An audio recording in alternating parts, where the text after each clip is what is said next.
Hi guys. Today's cricket trivia is about the oldies.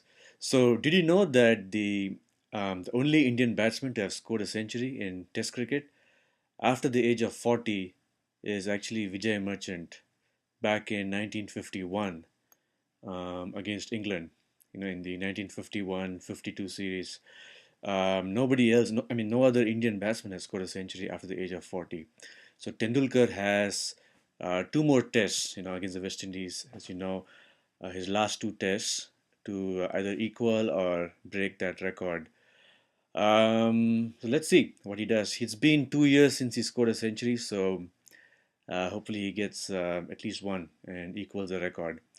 Going back to Vijay Merchant for a little bit, he was actually he had just turned 40, I think, around that time, and it was actually his last test that he scored a century in.